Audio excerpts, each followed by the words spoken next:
night. Now at 11, an investigation into insurance claims leads to firings inside the Georgia State Patrol. Plus, an outdoor burn ban now in effect in South Carolina. What that means and how long it's expected to last. And a new survey to document the health of Columbia County residents. What to expect if someone knocks on your door as your news at 11 starts now. Live from Television Park, this is WJBF News Channel 6 at 11.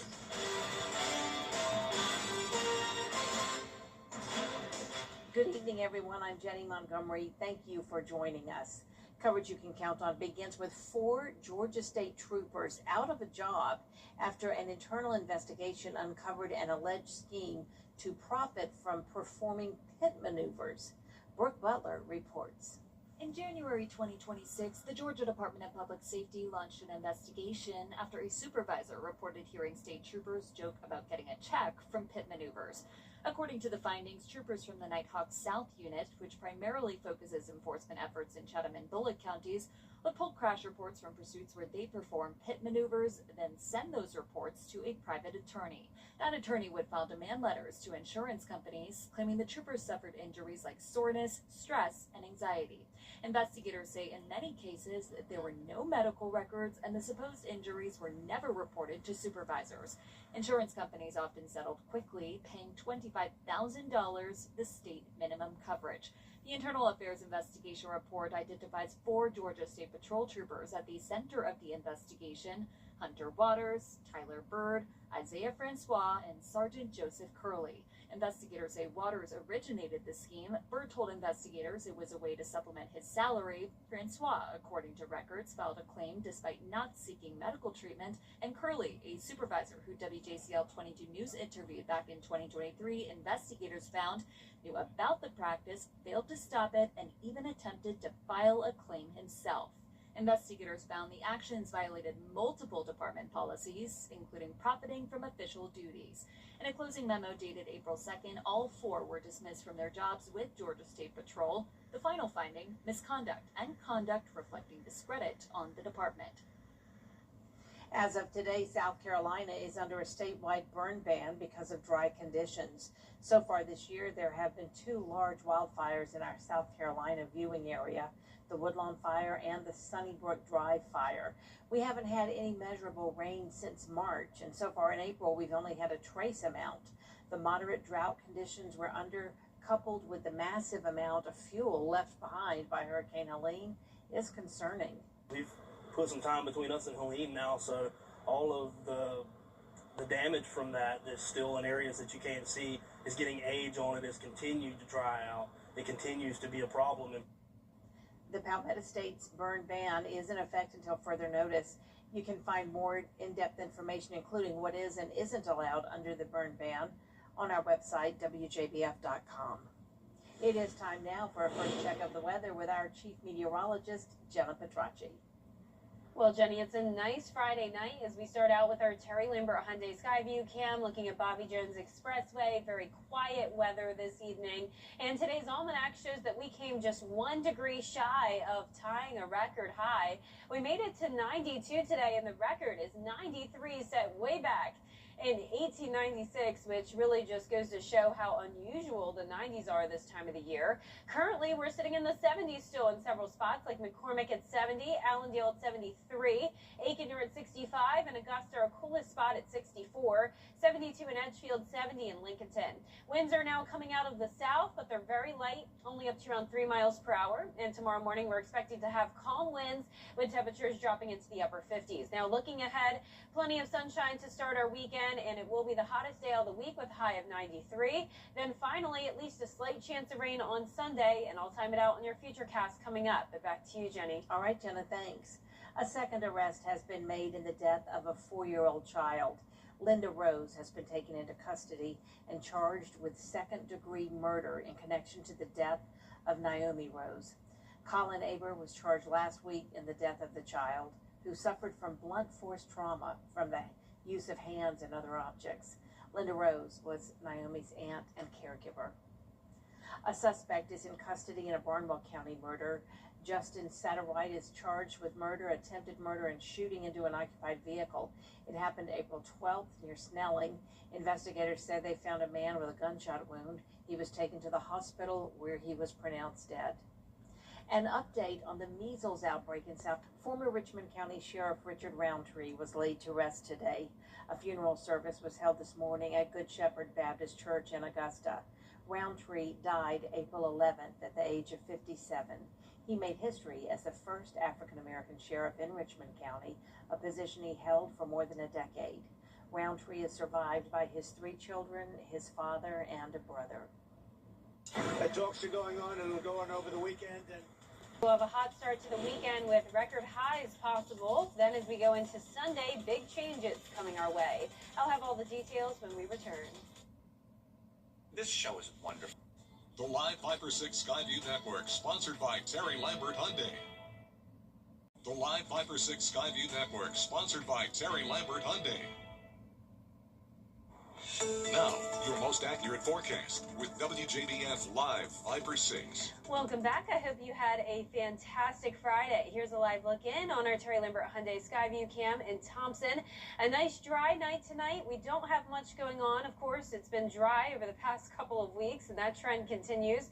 We're sitting at 64 degrees. Winds are calm. Dew points are in the 50s, and our visibility is good. Now, around the CSRA, we've got upper 60s to low 70s, 67 in Washington, 71 in Waynesboro. Sylvania, you're at 72. Now, looking at our satellite and radar, we have been under high pressure all week long. That's what's bringing this spring heat wave. But over in the Midwest, down towards the southern plains, that's where they're dealing with a very powerful cold front that unfortunately has brought confirmed devastating tornadoes today. You can see one of those now in Illinois to the south of Chicago. Widespread rain as well that's been leading to flooding concerns. And there was a moderate level 4 out of 5 risk earlier today that's now been downgraded to an enhanced risk, but this threat will continue into the overnight hours. Now, looking at our area, of course, there's no severe weather expected, but on the flip side, with all that dry air in place, we now have a fire weather threat once again. It's an elevated risk of fire danger for our Saturday across the majority of the two-state, and that's because of these breezy southwest winds that will be coming in, combined with the low humidity and the very dry soil with the drought that we've had for months continuing. So here's your pool forecast, though. A great weekend to be out and about poolside or up by the lake. We're going to be heating up all the way into the lower 90s, topping off at 93 degrees in places like Evans, Augusta, Aiken, and Waynesboro. Our record high for Saturday is 91, so I do think we will beat that. But a completely different forecast for our Sunday. We are dropping all the way back down to the 70s. We're also going to introduce a rain chance to the picture finally, but it's just a 30% chance. So if you do have outdoor plans on Sunday, I wouldn't even really bother canceling them because this rain is going to be very scattered and light. There's a look at Sunday at 8 a.m. Our northern counties will get the rain first. Now, it's possible that there could be a brief heavy downpour here and there, maybe some thunder, but for the CSRA, the chance of us even seeing significant rainfall is very, very low. There's Sunday at 2 p.m. Our southern lying counties do look to have a slightly higher chance of rain continuing into Sunday evening, and then we're going to have this cooler and dry air filter in.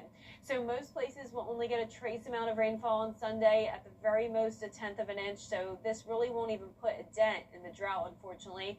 Prepare for some gusty winds on Sunday, up to around 20 to 30 miles per hour at the highest, and of course it's already been very dry with the dew points in the 50s, but we'll have even drier air come in behind that cold front with dew points in the 30s Monday and Tuesday. We're also going to get much colder with lows going from the 60s down to the 40s Monday and Tuesday. So you'll need to bring the jackets back out at least for a couple days. We will warm back up though to highs in the mid 80s by next Wednesday, which is Earth Day.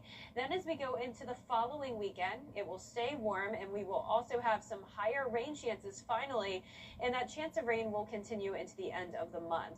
Now, like I mentioned, severe weather is hitting the middle of the country tonight, and millions are on alert as dangerous storms bring tornadoes, damaging winds, and flash flooding. Jacqueline Lilly reports. Tonight, violent spring storms taking hold across multiple states. At least 28 confirmed tornadoes throughout 9 states, with more than 35 million people under alerts. From Texas to Wisconsin, tornadoes touching down, large hail and flash flooding. Homes damaged and roadways washed out, leaving a trail of destruction. Take a look at this video showing the moment a tornado tore through Clinton, Missouri Monday. Debris flying as the storm moves through. As anything, we're very fortunate tonight because this could have been way worse. In Bedford, Ohio, right outside Cleveland, this car dealership now cleaning up from tornadoes and pounding hail with hundreds of vehicles damaged. Just absolute anarchy is really all I can say. It was almost scary, to be honest with you. And torrential rain wreaking havoc near Grand Rapids, Michigan. Workers seen pulling a car from a sinkhole. In Illinois, a tornado was confirmed just west of Rockford. Residents told to take cover. And tonight, heavy rain moving into already flooded areas of Wisconsin and Michigan, with conditions expected to worsen overnight. Jacqueline Lee, ABC News, Los Angeles. Hope for the best for them. That's Yeah, really. we are so fortunate down here, Jenny. All right, Jenna, thanks so much. Up next, well, first let me tell you about this. A high school senior right here in Richmond County, Timothy Carter, is making Georgia proud. He's representing the state at the National 4-H Conference in Washington, D.C. He and 7 other Georgia students met with national leaders, including U.S. Senator Raphael Warnock, and shared their voices on a national stage. A big step for these young leaders. Up next, gas prices could be headed lower as tensions ease overseas, but President Trump says the deal. Good morning, Augusta. Weekday mornings on News Channel 6. The WJBF Live Viper 6 Skyview Network is sponsored by Terry Lambert Hyundai. Low prices, big selection, and committed to quality customer service. Oil coming up, Azaleas weekend begins at SRP Park with a special gnome giveaway. Stay tuned for more in sports. We're the Morgan Boys. I'm Matt. I'm Mike, and I'm Dan. Our family has been fighting for families for over 35 years. So if you're injured, call Morgan & Morgan. In Georgia, family means everything. At Peach State Insurance, we believe protecting family shouldn't drain your wallet. That's why we work with top carriers to find affordable rates that fit every stage of life without ever cutting corners on protection. Because when you're with Peach State, you're not just a customer, you're family. Peach State Insurance. Don't overpay. Call today. For a fast and easy car buying experience, visit Gerald Jones Honda. Our team is committed to delivering award-winning customer service. We'll help you find the perfect vehicle that exceeds your expectations. From the sleek Accord to the versatile CR-V, every vehicle is built with performance in mind. Plus, our certified technicians deliver dependable and efficient service to keep your vehicle performing at its best. Visit Gerald Jones Honda today or shop online at GeraldJonesHonda.com. The one-day sale has started. You got 24 hours to score some incredible deals at Hamrick's. Like a silver bullet hose, $25. Ladies' bottoms, $15. Men's Carhartt tees, $12. Ladies' sleepwear and slippers, $10. Fashion jewelry, 70% off. My Pillow, just $18. And ladies' swim and cover-ups, starting at $15. Hurry up! These savings are happening right now at the one-day sale, only at Hamrick's. Hello, Georgia. Now, WJBF sports coverage you can count on. The Augusta Green Jackets sported their popular Azalea jerseys, but they also had a very special giveaway this time of year, and that's the Augie Gnome. The first 1,000 fans got this very special gnome, and the line that formed as early as 4 p.m. with many fans getting there around 5 o'clock so they can get their hands on one. They sold out in the span of 11 minutes. The gnome has some similar characteristics to the popular Masters gnome, of course, with the white caddy jumpsuit and a beard. Augie also took it upon himself to take some photos with fans and sign autographs. And to make the game even more special, a soon-to-be married couple threw out the first pitch. We booked our rehearsal dinner over past right field, and one of the conditions of the agreement was we got to throw out the first pitch. The second his parents, I think, had the idea. Yeah. We said, absolutely. What a great idea. A lot of fun, you know? I'm very lucky. I moved here 8 years ago, made this place my home, and now I have someone I can make my home with, so I'm very lucky to. Now over to the game itself, a decent crowd supporting their Azalea uniforms. Let's go to the top of the second here. Ethan Bagwell on the mound. The shift is on.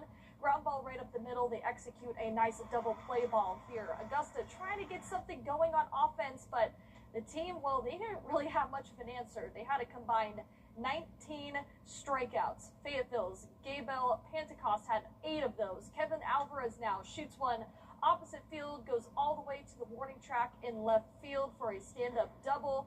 Jackets trying to get out of the inning here. Josh Wakefield hits it straight to first base. He throws it back to second, then it goes back to first.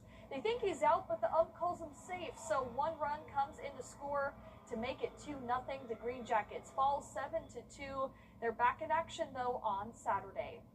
Well, some major high school basketball news. According to North Augusta Athletics, girls basketball head coach Al Young has officially retired. He coached the team for 12 years, guided the program to a state championship this past season, and he has 7 4A state titles during his tenure. The team's next head coach is unknown. Well, now on to the PGA Tour. The second round of the RBC Heritage continued in Hilton Head Island, South Carolina, and there's a new golfer on the top of the leaderboard after day 2. Matt Fitzpatrick jumped up a few spots, firing a second round 63 to put him at 14 under. His round included 3 straight birdies on 4, 5, and 6. Then that momentum continued on the back 9 with birdies at 13, 14, and 15. Fitzpatrick seeking that 4th PGA Tour win, but knows he has to keep up that momentum, especially in the short game for Saturday and Sunday. Come here not with high confidence with the putter and felt like we needed to really look into things and have a thought about, okay, well, what's going to be different this week? Is it technically, is it reading and stuff? So we touched on a few things and just feel like it's given me a little bit more freedom more than anything, and with that obviously becomes, you know, more flow to the stroke, more flow to the routine. And from the left. Now Fitzpatrick tees off in the afternoon tomorrow at 2 p.m. We'll see if that leaderboard shifts, Jenny. All right, thank you so much. We'll be right back. And we will take you stepping back in time. Up next, why thousands of classic cars are rusting away in this Georgia forest. Wednesday, the biggest.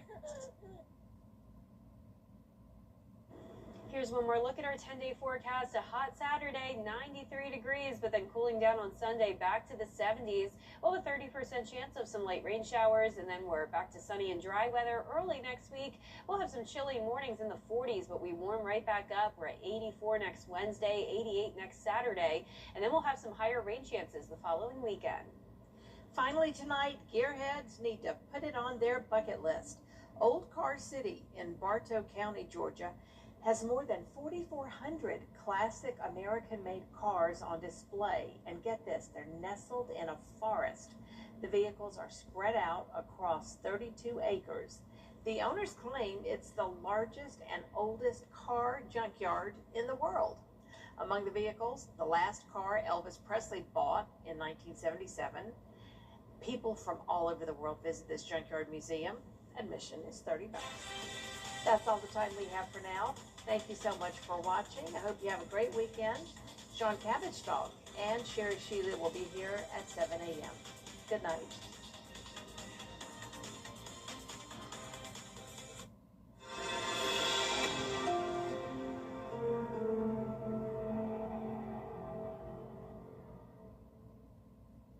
Insurance company